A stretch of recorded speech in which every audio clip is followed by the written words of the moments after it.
Man buvo be galo įdomu kalbėti apie dalykus, kur net pagalvoti negalėjau. Sveiki visi, tai jau 9-oji laisvė rinktis tinklalaidė. Šiandieną mūsų svečiuose profesorius, psichologas, psichoterapeutas Gediminas Navaitis. Primename, kad visiems, kurie dar nėra paspaudę like ir follow, tai dabar yra labai gera proga tai padaryti, nes kiekvienas jūsų paspaudimas, kiekviena jūsų reakcija ir komentaras padeda būti mums geriau matomiems šiuolaikinėse perkrautose medijose. Ir jeigu jūs palaikote sveiko proto balsą, turėsime neeilinį pokalbį ir šiandieną mūsų laukia pašnekesiai apie labai daug psichologinių sąsajų tiek su veganų propaganda, tiek su politika, tiek su kiekvieno iš mūsų pasirinkimais, laime ir su įvairiomis informacinėmis manipulacijomis, kurios, ko gero, kasdieną supa mus daug labiau negu mes. Tai galime suprasti. Gerbiamas profesoriau, jūs esate parašęs bemaž 20 knygų. Šiandieną matau vieną. Iš tikro, ko ne dvigubai daugiau, bet žinote, kur humoras, kad mums bus sunku suskaičiuoti ir štai kodėl, kad kai kurios knygos buvo leistos po kelis kartus, o kai kurios knygos yra verstos į užsienio kalbas, tai kaip mes jas skaičiuosime, ar kaip knygą, ar kaip kažkaip kitaip. Tai šiandien, kaip jūs ir sakėte, yra proga parodyti ir žiūrovams, paskutinę knygą. Tai yra sėkmės formulės, apie tai, kaip suvaldyti stresą, turėti tinkamus tam įpročius, o jeigu tai turėsite, tai tada būsite sėkminga kur profesijoje ir asmeninėme gyvenime. Tai manau, tai apie ką jūs norėjot pakalbėti, tai gerai dėrės su šita knyga. Jis skamba iš tikrųjų labai įdomiai, tai mes siūlysime vėliau pasidomėti šią naujausią profesoriaus knygą. Ir jūs esate rašę įvairiomis laimės temomis, nuo laimingo žmogaus iki laimės ekonomikos. Esate nagrinėjęs psichologiją ten, kur niekas nėra lindęs. Tai yra politikų psichologija ir politikos psichologija. Ir kuri apskritai iš jūsų nagrinėtų sričių labiausiai atsako į tokius gyvenimiškus klausimus kasdieną mūsų supančius? Tai jeigu kalbėti apie atskirą žmogų, tai šitą knygą, kurią aš jau parodysiu dar kartą, jinai žmogui būtų turbūt labiausiai reikalinga, prieinama, naudinga. Bet atskiras žmogus, tai suprantate, yra tam tikra abstrakcija, kur čia rasite atskirą žmogų. Mes visi priklausom šeimai, priklausom tautai, valstybei, Europos Sąjungai, galiausiai Žemės planetai.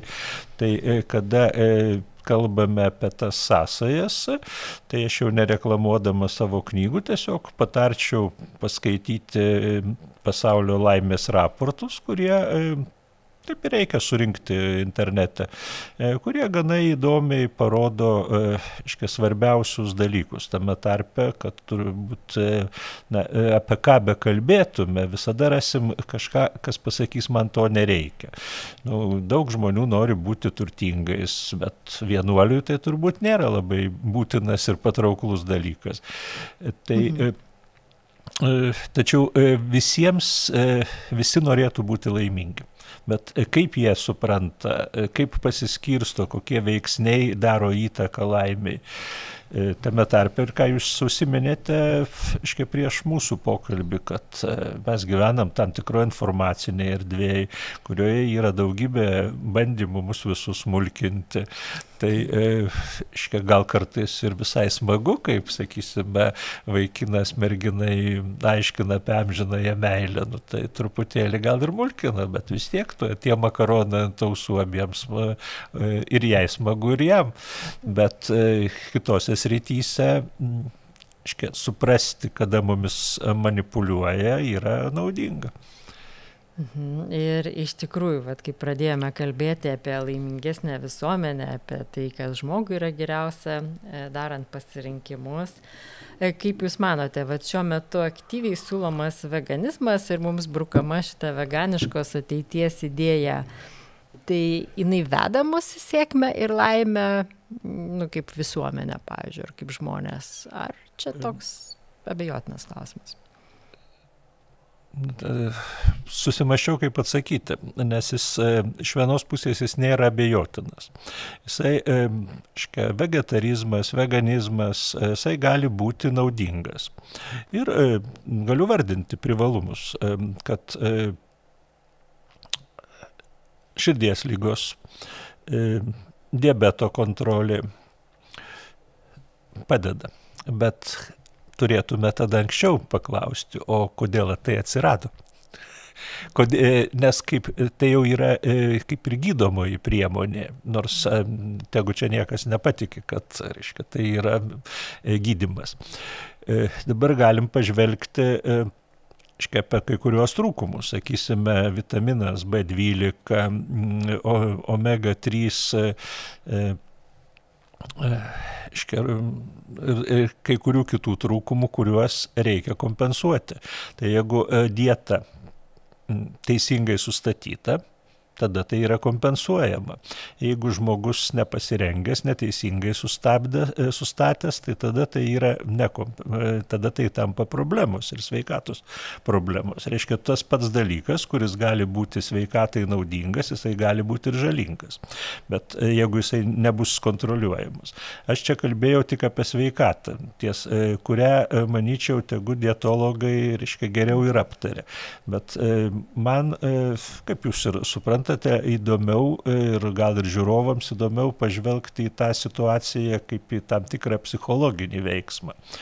Tai visos religijos, nerasim tokios religijos, kuri nesiūlytų tam tikrų maisto apribojimų. Pasninkų, gal kokia nors ir yra, bet aš nelabai ir žinau tokios.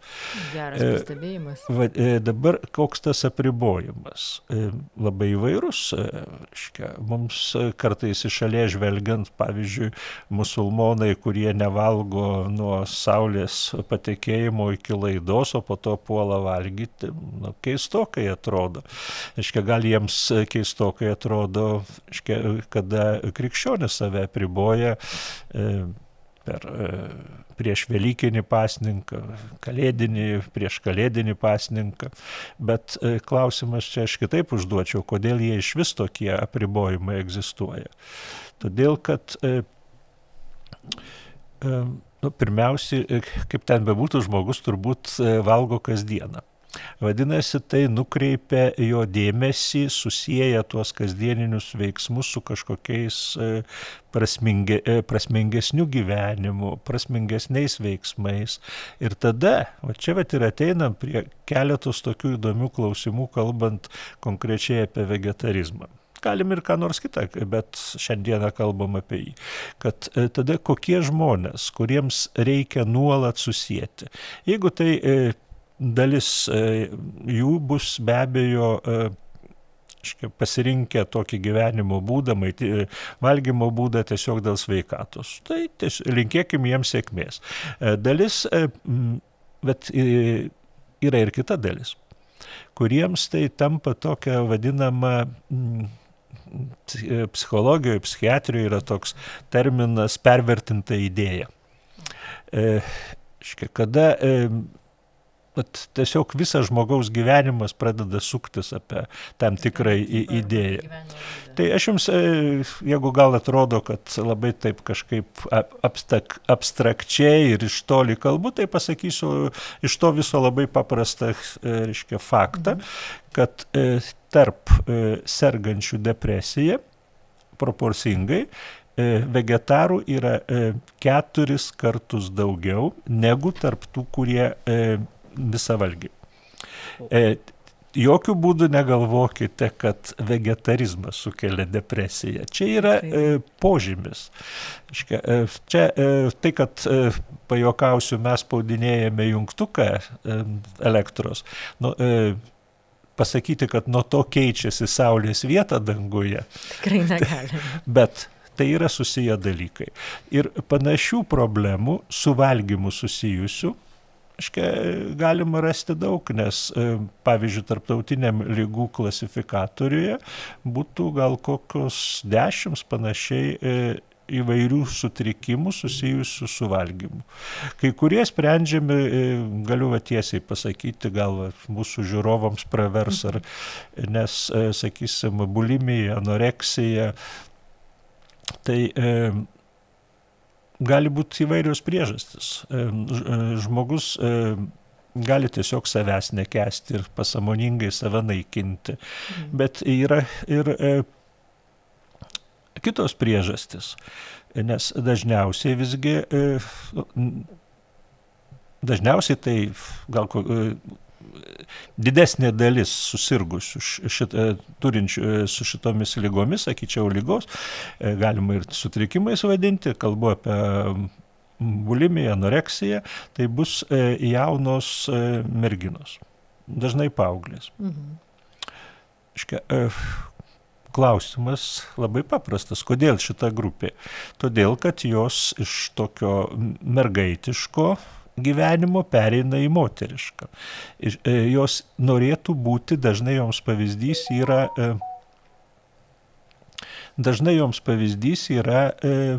žymios aktorės.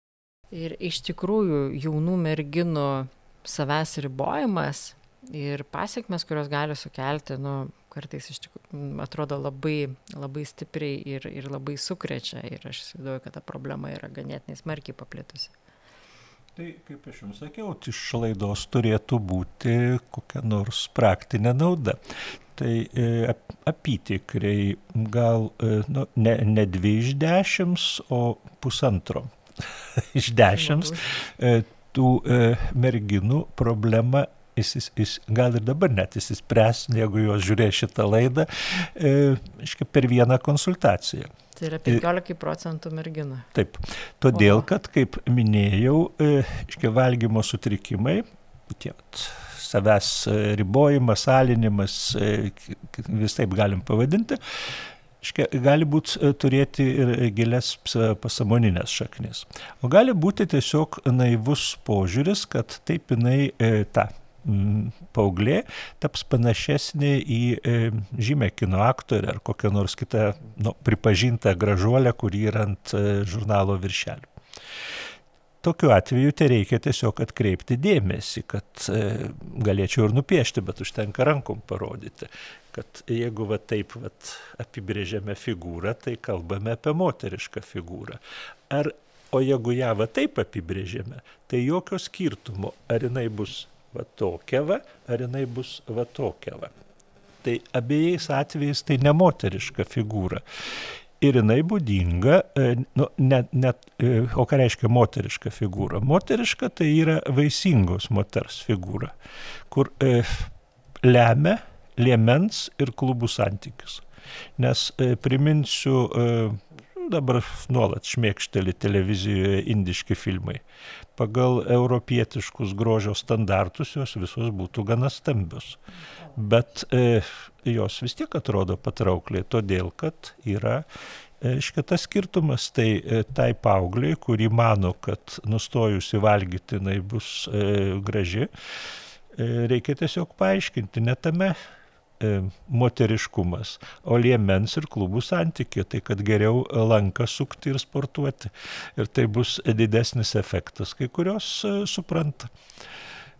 Labai paprastas ir praktiškas sprendimas, tikiuosi, kad pasinaudos. Bet tai yra susiję su tuo, ką jūs prieš tai kalbėjote apie vegetarizmą. Kad vėlgi, kaip sakau, jokių būdų negalima ir nereikia vegetarizmo tapatinti, tikiuosi niekam tokia kvaila mintis į galvą neateis, bet reikia pabrėžti, kad po to probėgom žvilgterėję į laidą nepasakytų, jie čia prieš. Ne, tiesiog vegetarizmas palyginus dažniau yra susijęs su kitais sutrikimais. Ir yra tyrimų pakankamai daug parodančių, kad vegetarai dažniau naudoja visokius maisto priedus, kurie tuos liekninančius priedus, kurios, reiškia, bando reguliuoti žarnyno veiklą. Dar vieną tiesiog buvau užsirašęs eidamas su jumis susitikti, kad dažniau galvoja apie maistą, negu tie, kurie visavalgiai. Planuoja maistą. Nėra blogai, gražu pafantazuoti, ką mes šiandien valgysim pietums. Bet kada matom tas proporcijas, Tai, žodžiu, mes kalbame apie žmonės, kurie linkia kontroliuoti maistą ir taip, galbūt tai kelia ir šiek tiek įtampų. Jo, turi problemų su persivalgymu, sąlyginai dažniau. Tada imasi tų priemonių, todėl galėčiau tiesiog iš konsultacijų pasakyti, kad tenka kartais atkreipti dėmesį kaip požymį, kad žmogus neįsprendęs kažkokių kitų psichologinių problemų ir tada jo gyvenime atsiranda ta pervertinta idėja, kad jeigu jisai dabar kažkaip ypatingai maitinsis, tai tada jisai ir kitų problemų neturės. O kaip minėjau, tai galima labai plačiame kontekste žiūrėti, susijęti su tikėjimu, kad jeigu ten laikysiuos taisyklių, jeigu nevirsiu avinuko jos motinos piene, kas parašyta šventam rašte, tai tada nepadarysiu nuodėmės. Ir kažkada gausiu atpildą už tai. Taip, tai kaip matote, gal ir verta, žinokite, nustosit valgyti jautieną, pradėsit valgyti morkas, gal kitame pasaulyje, nežinau kuriam, gal budistų pasaulyje būsite labiau vertinami. Supratau. Tai jeigu mes neieškome atlygio kitame gyvenime, jūs siūlote tiesiog žaismingai, sveikai žiūrėti į maistą ir mažiau užsiimti jo kontrolę. Tai, ką jūs pasakėt, kaip psichologas pasakyčiau, džiaukitės maistu, mažiau galvokit apie kontrolę. O ką valgysite, veikiausiai nebus taip svarbu. Svarbu, kad būtų skanu, maistinga ir kompanija būtų gera. Ir jūs esate minėjęs, kad žmogus yra visgi visavalgis kaip šimpanzė. Tai čia, paties požiūris tai čia nėra dėl ko ginčytis. Žmogus tikrai toks. Nes jeigu būtume žolėdžiai, tai kas matė triušį valgantį ten kepsnį? Iš tikrųjų, ko gero niekas nematė, net neįsivaizduojamai kokioj tai animacijoje. Ir dabar... lygiai taip pat kaip ir liūtas rupšnojanti žolę, irgi yra, pavyzdžiui, katė, jinai gali truputėlį žolės pagriaužti, kad virškinimų ir kita, bet pasakymas mano katinui trūksta šieno įdomiai skamba. Ir čia matau kai kurias problemas, psichologinės problemas, kurios kaip ir palaikomos gal verslo grupių, nes atsirado vegetariškas maistas gyvūnams. Aš visiškai nesuprantu, ypač katėms, kurios, šunims dar aš kiek suprantu, galima jį maitinti ir šiek tiek augalinę mitybą ir gyvūnės kilmės katėms kaip ir privalomas yra gyvūnės kilmės maistas, tačiau yra bandoma padaryti iš kai kurių kačių irgi veganės. Gražu, geras eksperimentas. Aišku, pasižiūrėsime, kuo jisai baigsis, ar ne. Ir jūs kalbėjote, neįsivaizduojate liūto rupšnojančio žolę. Žinote, mes, pavyzdžiui, neįsivaizduojame liūto atgailaujančio už tai, kad pietums sušveitė antilopę. Ir teko matyti aktyvistų memą, kuriame labai jautriai pasakyta, jog vienintelis dalykas, kurį mes galime pasakyti gyvūnams, yra atsiprašau. Ar tai reiškia, kad žmonės, kai kurie jaučia kaltę dėl to, kad valgo mėsą ir bando šią idėją kažkaip skleisti kitiems? Viena iš turbūt padidintos, tai pavadinčiau, maisto kontrolės prielaidų yra kaltės jausmas. Ar kad valgau ne košerinį maistą. Valgiau tai, kas mano tikėjimo žmonėms draudžiama. Valgiau tai, ką aš pats savo uždraudžiau. Valgiau, kad tai, ką man gydytojas uždraudė, valgiau ir taip toliau. Tai atsakymas labai paprastas. Jeigu kažkas sukelia tokius jausmus, tai nereikia to daryti. Bet yra ir kita pusė svarstyklių, kad daug žmonių vartoja kokį maistą nejausdami kaltės. Tai kodėl ta kaltė turėtų kažkam tai... Kas slypi už jos, kodėl žmogus pajuto kaltę suvalgęs kažką tai. Tai taip, galima sutikti, bet kad nereikėtų, sakysim, priimkim tą poziciją, kad kažkokia yra kaltė prieš gyvūnus. Bet tada pažvelkim toliau, kad kur riba. Ar žuvis irgi yra irgi gyva būtybė.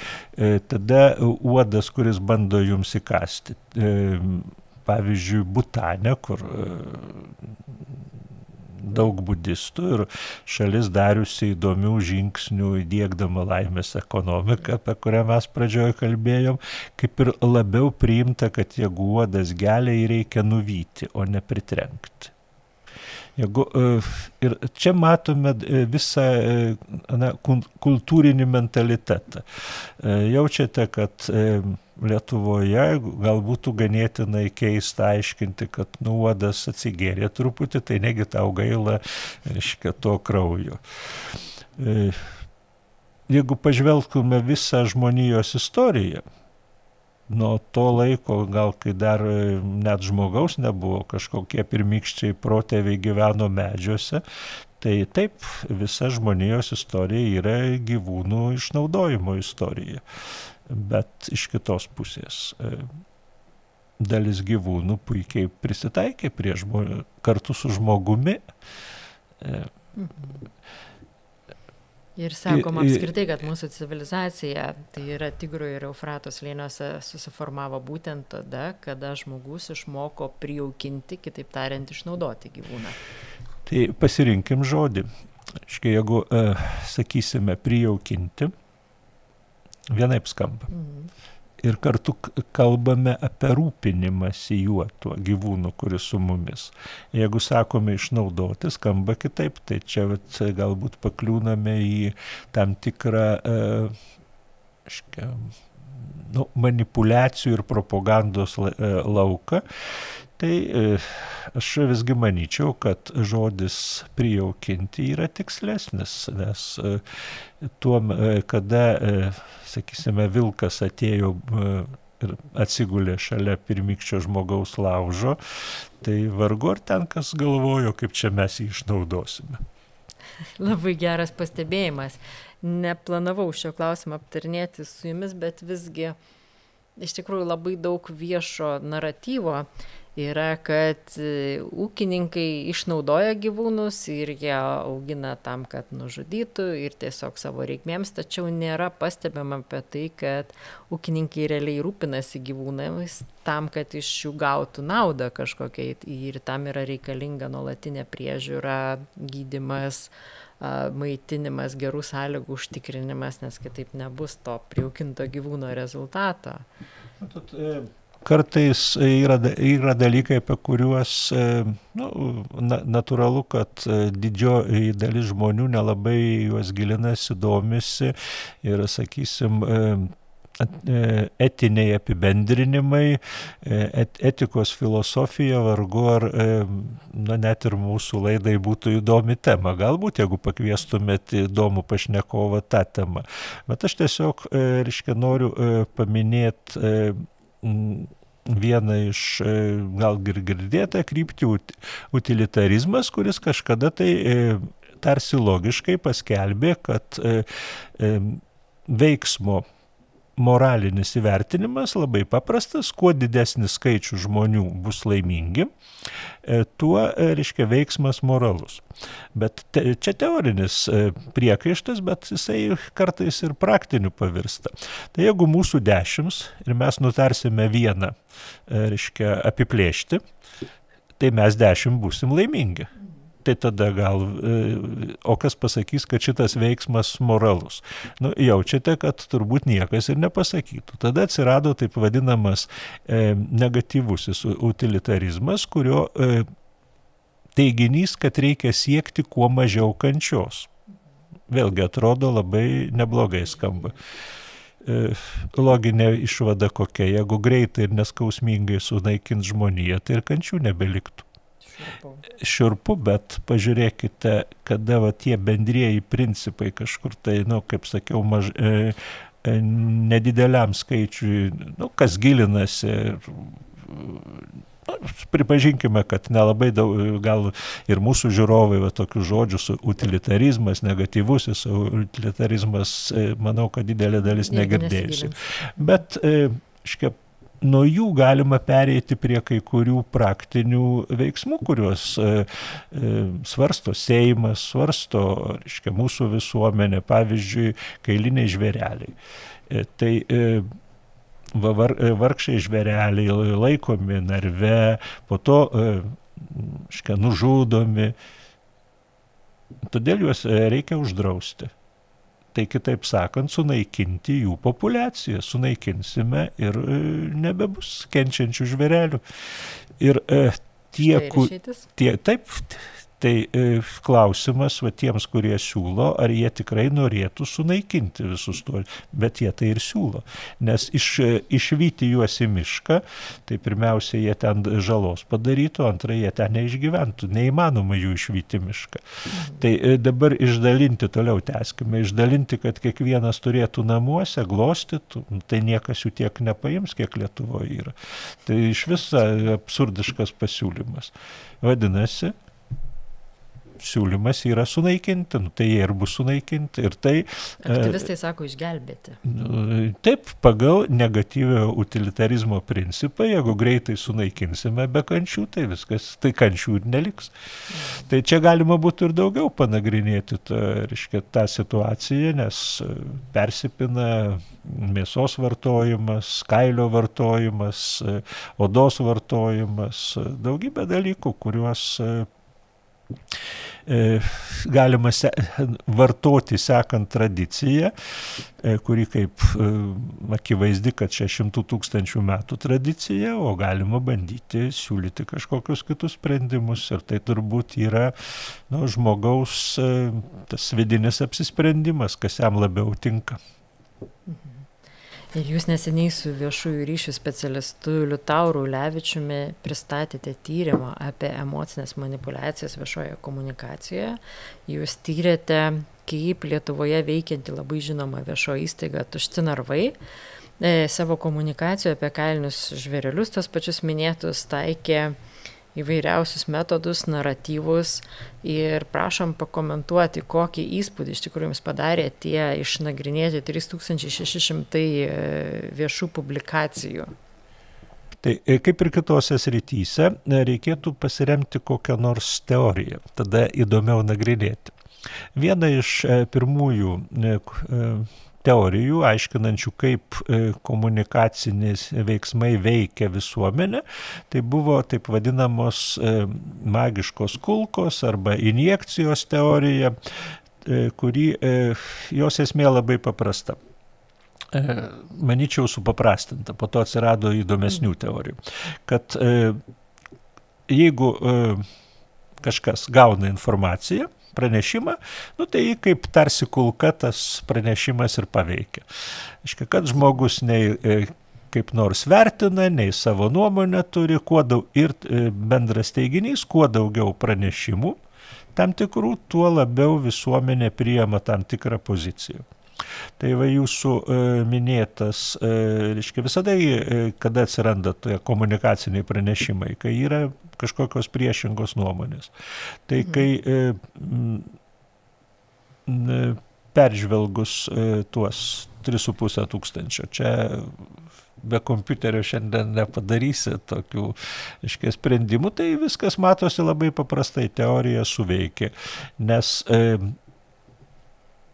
už tai, kad kailiniai žvėreliai būtų Lietuvoje pašalinti, gal pašalinti tiksliau, informacijos buvo 3 kartus daugiau negu kad priešingos informacijos.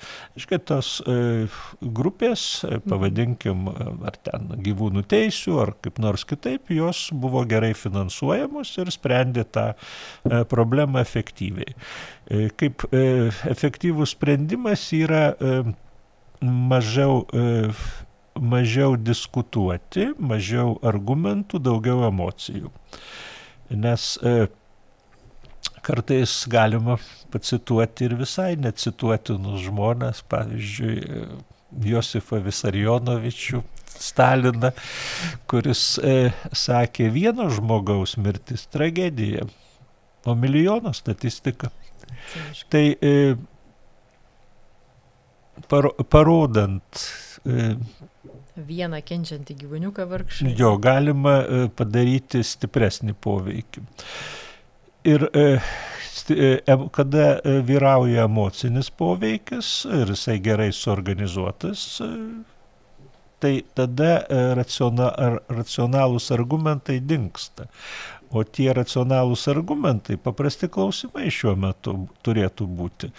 Ir vėlgi aš nesu nei tas, kuriam labai būtų svarbu, kad kailiniai žvėreliai būtų auginami ir kad kailinių žvėrelių auginimas fermose būtų uždarytas. Man klausimas buvo, aš dalyvau tame tyrime, kaip tam tikrų komunikacinių veiksmų įvertindamas juos. Tai, kada dalis jų atsiduria už aptarimo rėmų, tada iš karto galvoju, gerai suorganizuotos manipulacijos, nes jeigu, pavyzdžiui, uždraudžiamai kailiniai žvėreliai, tai lyg ir logiška būtų uždrausti ir kailio dirbinius. Taip ir prekyba apskritai. Taip, tada jų įvežimą į Lietuvą, pardavimus, nes jeigu mes, tarp kitko, gana įdomu, manau, žiūrovai ne visi žino, kad Lietuva 2,5% pasaulinės rinkos užima ir 5% ES rinkos kailinių žvėrelių srityje. Tai, sakyčiau, kaip verslo gana neblogas pasiekimas. Ir tada gal tampa aiškiau, iš kur gali būti finansavimas, nes užimti 5% rinkos, tai visai neblogas rezultatas, jeigu kažkas pats savanoriškai to atsisako.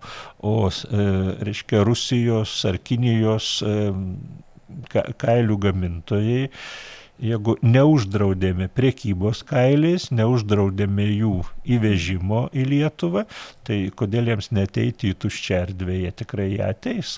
Tai čia matyčiau nenuoseklumą tų sprendimų, kad lietuviškas verslas sustabdomas, bet prekybinis verslas lieka. Kitas dalykas, kad verslas,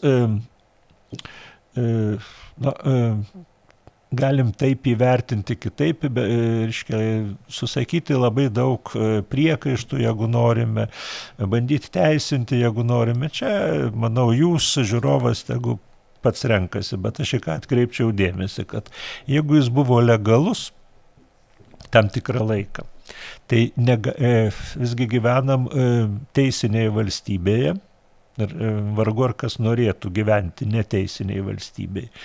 Gyvename Europos Sąjungoje. Tai verslas negalime pasakyti viskas, nuo rytdienos nebėra.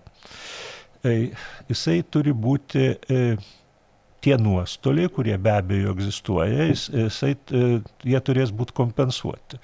Kompensuoti iš mūsų visų piliečių mokesčių, iš ko daugiau juos kompensuos. Ir kas toliau svarbu. Apytikriai galima ginčytis, ar tai teisinga, nes kailininkai pasakys, kad ne, čia juos labai nuskriaudė, kažkas pasakys, kad ne, kaip tik užsidirbsite. Apytikriai ar 52 ar 56 milijonai. Kas per keletą metų gal Lietuvai nėra ir toksai ypatingas skaičius, bet turint galvoj, kad šiandieną, kada ieškomas iš tikro vienas kitas milijonas ieškomas į biudžetą, tai kaip tik šitam išleisti pinigus, o neskirti juos gynybai, savotiškai atrodytų, kitaip nepasakysi. Tai visos visuomenės mastu tai nėra naudingas sprendimas, jūs manote? Tai kažkas pasakys, kad nenaudingas, kažkas pasakys, kad mums pinigų dėl morališkai naudingo sprendimo negaila, kažkas atkreipsit. Čia ne tai, kad va dabar mes nutartume, reiškia, kuris sprendimas yra geras. Aš tik norėjau pastebėti, kad šito klausimo kaip tokio, ar dabar, kada ieškoma pinigų gynybai, ar būtinai dabar reikia išleisti, jo nebuvo. Viešoje erdvėje, manau, mūsų žiūrovai irgi išgirdo jį pirmą kartą. Ir tada matome, kad susidurėme su maniomis manipuliacijomis. Nes kas galima pasakyti, kad mes visą laiką gyvename manipulacijų pasaulyje. Ko ne visa prekybinė reklama yra manipulacijos, politinės kalbos yra manipulacijos. Bet ir vaikų auklėjimas. Tikrai taip. Jau pačioj pradžioj kalbėjom, kaip vaikinas bando merginą sužavėti, o jinai irgi bando jam paaiškinti, tai dažnai manipulacijos. Bet aš visgi pasakyčiau, yra sąžiningos manipulacijos. Būna tokių. Jeigu tokių būna. Ir bandymai kažkokias temas apeiti, nutylėti, kad jos tarsi neegzistuoja. Tai buvo proga tiesiog jums ir gal kiek žiūrovams atkreipti dėmesį, kad tarsi informacija pateikta ir tarsi jos ir nėra. O jūs kaip psichologas, paaiškinkite man, kodėl to kenčiančio gyvūno vaizdas yra toks paveikus žmogui? Kodėl jisai taip jautriai reaguoja, kad pameta racionalų mąstymą ir paneria tik į emociją? Pirmiausia, jis nelabai gal ir pameta, nes jam nepateikiama, jo nepakvietė į racionalių argumentų aptarimą. Tai jį pakvietė į truputį kitą renginį, kur pateikiamos emocijos. Toliau, jokių būdų tiem žmonėms, kurie vadovaujasi šitom emocijom, priekaišto nedarykite. Ir štai kodėl. Nes jie geri ir jautri žmonės. Taip, todėl, kad yra tyrimai rodantis, jog tie smegenų, mes visi esame vieni truputį, kiti daug altruistai. Mes visi užjaučiame kenčiantį žmogų. Ir tie smegenų centrai, šiandien yra geros aparatūros, kurios rodo smegenų centrų aktyvumą. Tie smegenų centrai, kurie aktyvesni užjaučiant kenčiantį žmogų, tie taip pat aktyvesni užjaučiant kenčiantį gyvūną. Todėl galima sakyti, kad tam tikrą prasme šitie sprendimai atitinka jautresnės mūsų visuomenės dalies pasaulio suvokimą. O jūsų manymu tuomet, koks yra galutinis aktyvistų tikslas? Šitą klauskite aktyvisto. Aš labai nesiryščiau, samprotauti, kas kokį tikslą turi. Bet jeigu jie sako, kad gyvūnai jau nebeturi likti, nes mes juos tiek užjaučiame ir panašiai, tai ar tai nėra lengvai utopinis kažkoks matymas? Tam tikroje teritorijoje gali ir nelikti, nes yra kad gyvūnai buvo kažkur išnaikinti, tai dalis gyvūnų kažkokio, tai galima tokių pavyzdžių iš istorijos surasti daug, galiausiai mamutai buvo ir nebėra. Panašu, kad mes jau suvalgėme mūsų protėviai. Gali būti, o dabar, tarp kitko, yra genetikų bandymai juos atkurti. Gal vėl pamatysim kada mamutą. Primenu, kad mes laukiame jūsų patiktukų, laukiame jūsų sekėjų, nes kiekvienas jūsų paspaudimas ant like ir follow mums padeda būti labiau matomiems bendrame medijų sraute. Ir pasigilinkime tuomet į tą emocinį bendravimą viešoje erdvėje. Ten, kur atsiranda emocijos, atsiranda labai gera terpė plisti dezinformacijai, propagandai, nes, kaip jūs pats sakėte, ten nėra vietos racionaliai diskusijai. Matot, gal mes čia irgi dabar su jumis darom klaidą tam tikrą. Klaida štai kame, kad pradėjom prieš pastatyti protą ir emocijas. Tai nebloga tradicija, gal dar nuo Aristotelio laikų ateinanti atskirai čia tas. Iš tikro reikėtų kalbėti apie taip vadinamas kognicijas, nes paprastas bet kuris teiginys, pavyzdžiui, 2 × 2 yra 4. Prie jo visada galima pridėti, o koks siaubas 4, arba kaip nuostabu, tikrai 4.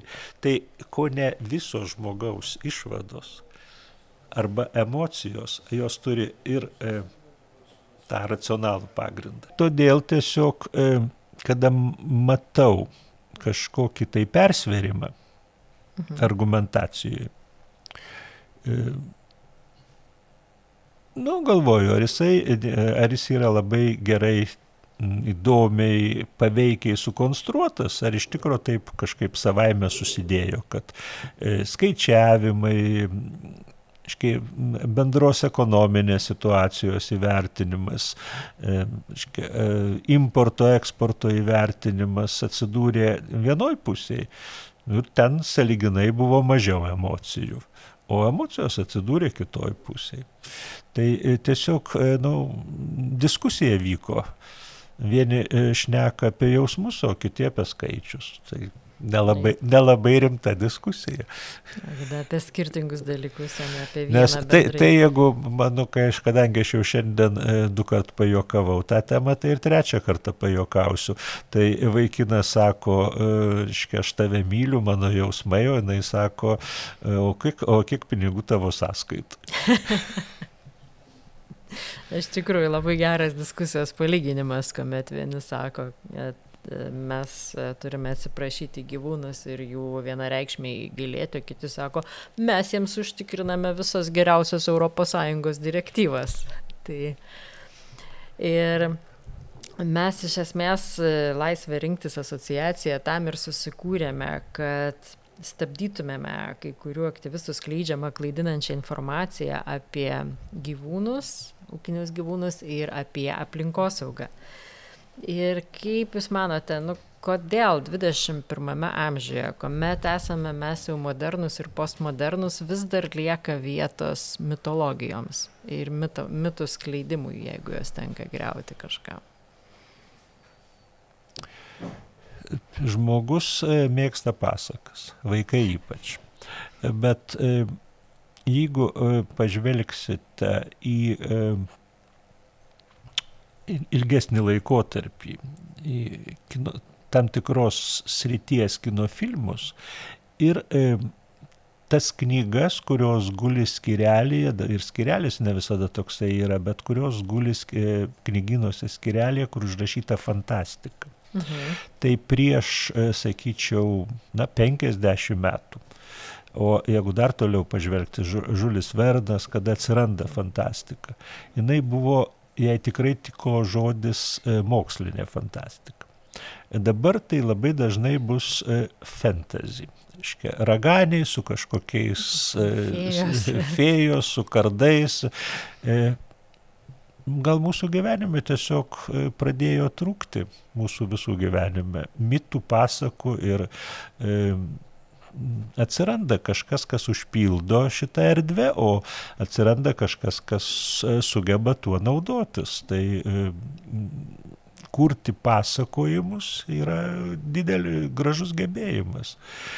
Sugebėti pateikti ten nesvarbu ko, ar vieno žmogaus rūpestį, ką tarp kitko matome socialiniuose tinkluose, kada staiga ten 10 000 puola diskutuoti apie dviejų žmonių tarpusavio santykius, ar reiškia, ką jisai, pavyzdžiui, galvojo, kai jisai pasakė šitaip, o gal tai turėjo būti kitaip suprasta. Tai kada, aš manyčiau, čia galėjo būti savotiškas atsakas į per didelį visuomenės racionalumą, bet išmesdama racionalumą, dažnai išmeta ir tai, ko jai reikia. Ir jeigu jau kalbame apie pasakas, tuomet iš kur tas noras jomis sekti? Ar tai yra žmogaus noras būti nuosekliu? Nes jeigu jis vieną kartą patikėjo, vieną kartą pasakė taip tam tikram aktyvizmui, taip toliau, ir jam tarsi norisi laikytis ir toliau to paties. Čia žmogus nori būti nuoseklus ir vieną kartą, taigi bet kurios prekybos principas, kad ar norite pažiūrėti, gerai, aš jums pajuokausiu ir parduosiu šitą knygą, ar matote šitą knygą? Be abejo, kad matau. Tai norite ją pažiūrėti. Aš matau, kad jūs rinksite mano daug taip atsakymų teigiamų. Reiškia, po to, kad jeigu jūs bandysite suspurdėti, pasiteirausiu, tai jūs pinigų neturite turbūt jai. Tai jūs pasijusite visai diskomfortiškai, kad kokiu jūs čia. Tai žmogus yra nuoseklus. Ir todėl, jeigu jisai yra emociškai, kaip ir, pasakysiu paprastai, užkabinamas, tai toliau jisai seka savo emociją. Čia yra bet kokios prekybos principas. Bet to visada reikia skubėti. Čia prekybininkas, telefoninis sukčius visada skubina. Arba kaip reikia išgelbėti planetą nevalgant kepsnio šiandien, nes rytoj planeta gali žlugti. Jau jinai žlunga.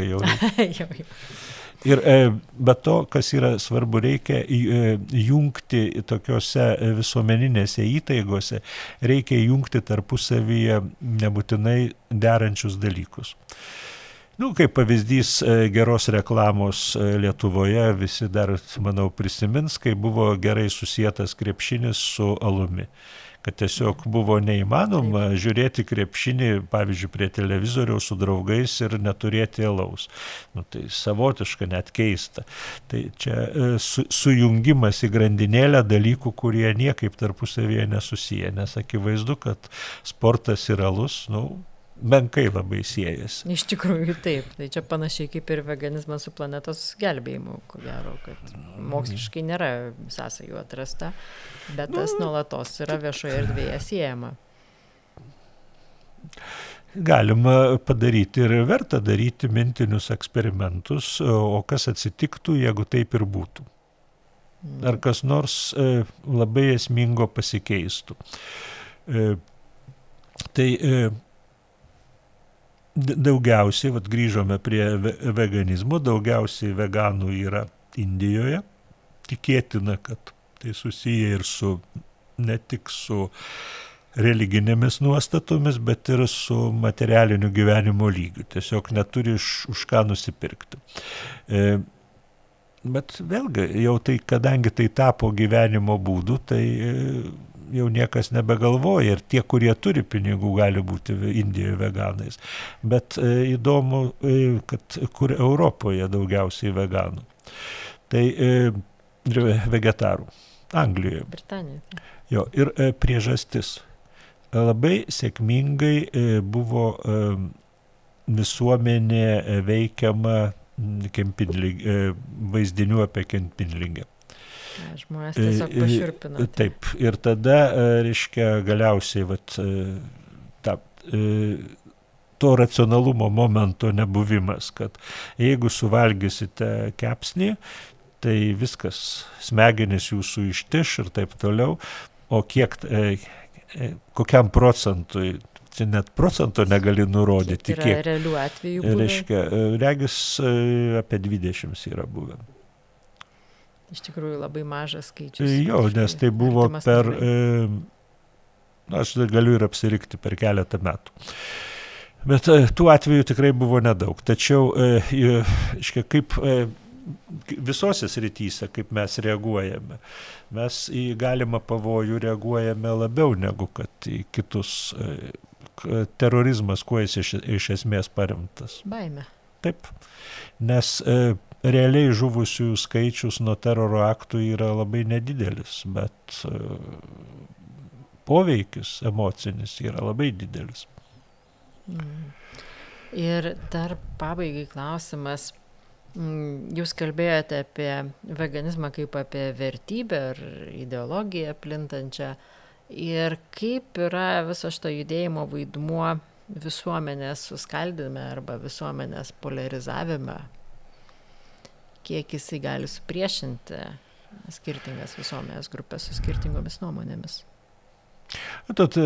Kada visuomenė neatsiranda poreikis susipriešinti, tai jinai gali susipriešinti realiai dėl bet ko. Pagalvokite, kaip Europoje vyko kiek religinių karų, kada kariavo tarpusavyje krikščionis, dviejų katalikai ir protestantai, deklaruojantis, jog jų tikėjimo pagrindas meilė artimui. Ir tai netrukdė, reiškia, jiems susipriešinti begaliniai. Tai čia ryškus pavyzdys, tai jisai gali būti ir kitoje srityje. Nes kaip įvyksta susipriešinimas.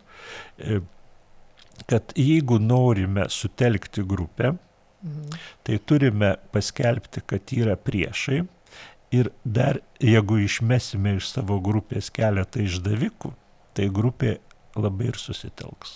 Ir suteiks kažkokį tai didesnį statusą įgaliojimą vadui. Tas bendras principas, nemanau, kad jis galioja veganų grupėse ar vegetarų, bet bent nedidelėse kokiuose nors uždarose, o kas šiandieną lengvai įvyksta interneto pagalba, socialinių tinklų pagalba, gali tokios grupelės ir atsirasti. Jie ten matyt džiaugsis vienas kitu, bet tai nemanau, kad tai galėtų būti labai didelės grupės, kurios padarytų įtaką visuomeniai. Bet jos džiaugsis tuo, kad turi prieš ką draugauti. Taip. Tarpusavy. Žinoma, prieš ką nors draugauti visada yra smagus, pasijunti reikšmingas ir geresnis už kitus. Gerbiamas profesoriau, aš dėkoju už tikrai praturtinantį pokalbį. Ar yra dar kas nors svarbaus iš mūsų temos, ko aš nesugebėjau paklausti, bet jūs norite ir jaučiatės, kad turite pasakyti? Tai yra perspektyvoje tema, apie kurią vertėtų galbūt atskirą laidą padaryti. Tai pakalbėti apie tai, kas netiesiogiai ir tiesiogiai labai menkai šiandien buvo paliesta. Juk visa tai, apie ką mes truputį su tam tikra, skepsiu kalbėjome, tai vyksta todėl, kad žmogus norėtų ne figūros gražesnės ir net nesveikatos, jis tiesiog norėtų būti laimingesnis. Taip pat tai ir vertėtų pakalbėti, kiek konkretūs dalykai mūsų laimę didina ir kiek ją mažina. Nes, sakysime, susipriešinimas visuomenėje laimę mažina tikrai. Todėl yra pakankamai vėlgi daug tyrimų, kad tarpusavio palaikymas, bendras supratimas yra didesnė vertybė negu kad uždarų grupių kūrimas. Iš tikrųjų labai geros pastabos ir mes kviečiame atrasti visiems išminties su skirtingais savo mitybos būdais ir įpročiais, draugiškai sėdėti prie vieno stalo, nes tai yra kelias į laimę, kiek mes priemame vienas kitą ir kiek mes iš tikrųjų jaučiame bendrystę. Kviečiame rašyti komentarus, ką manote apie mūsų tinklalaidę, užduoti klausimus, į kuriuos mes galėsime atsakyti.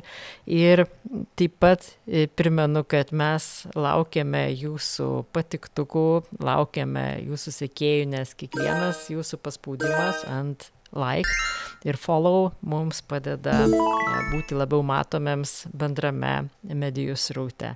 Dėkoju jums visiems už jūsų dėmesį.